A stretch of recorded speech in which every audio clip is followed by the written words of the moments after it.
सांप्रदायिक सौहार्द और इसमें कम्युनिस्ट आंदोलन के सिपाहियों के मैम आज का क्या प्रोग्राम रहा है यहाँ? आज विप्लवी पुस्तकालय प्रतिवर्ष भगत सिंह के शहादत दिवस पर कार्यक्रम आयोजित करता है और साहित्य के क्षेत्र में प्रतिष्ठित लोगों को प्रसिद्ध आलोचक नामवर सिंह के नाम से पुरस्कृत करता है। तो इस बार प्रख्यात आलोचक डॉक्टर शंभूनाथ जो कोलकाता से हैं उनको पुरस्कृत करने का फैसला किया गया।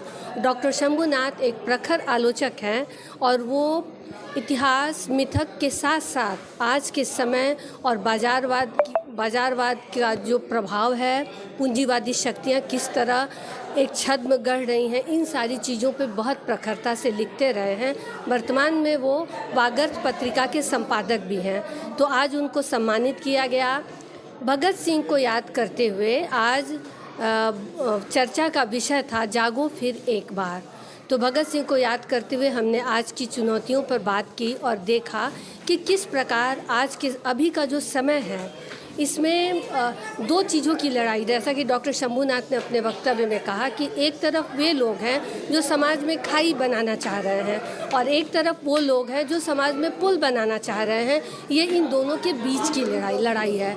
एक तरफ वैचारिकता है, एक तरफ अंध आलोचना है और दूसरी तरफ सिर्फ छवि निर्माण, इमेज बनाने की कोशिश है।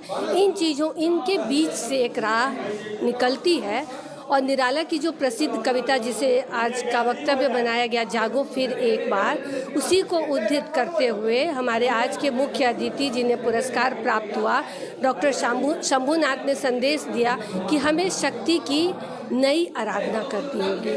सरकार से अभय जी को यहाँ टिकट मिला है बेगूसराय से ही, उस पर क्या कुछ करना चाहेगा और क्या कुछ रुख रहेगा न्यूज?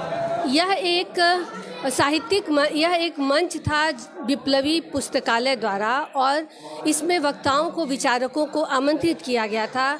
इसमें जो विप्लवी पुस्तकालय के जो सचिव रह चुके थे श्री आनंद प्रसाद जी, उनका देहांत हो गया तो उनकी श्रद्धांजलि सभा भी आयोजित की गई। और इस आयोजन में हमारे अभी जो बेगूसराय से जिन्हें टिकट मिला है कम्युनिस्ट पार्टी की तरफ से, वो भी थे। उन्होंने भी अपने वक्तव्य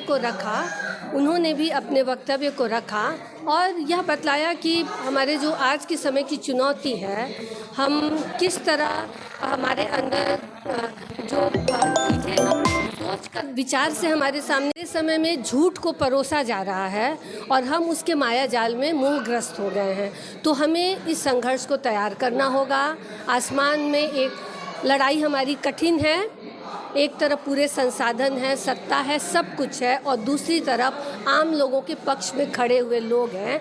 जैसा कि उन्होंने कहा हमारे जो उम्मीदवार हैं यहाँ से, तो उन्होंने कहा कि लड़ाई बहुत कठिन है लेकिन हम हिम्मत के साथ सामना करेंगे, सबका साथ चाहिए। और कहा गया है कि कौन कहता है आसमां में छेद नहीं होता, जरा तबीयत से तो पत्थर उछालो यारो।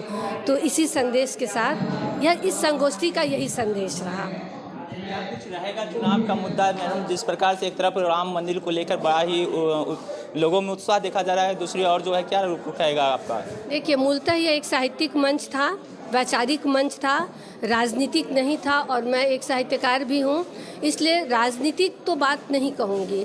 लेकिन यह सवाल तो ज़रूर हमारे सामने है कि आज देश को किस चीज़ की ज़रूरत है, मंदिर की या अस्पतालों की, शिक्षण संस्थानों की, यह तो हमें सोचना पड़ेगा, इस पर विचार करना होगा। यह राजनीतिक तथ्य नहीं है, एक विचार है जिस पे विचार करना होगा हमें मत देने के पहले।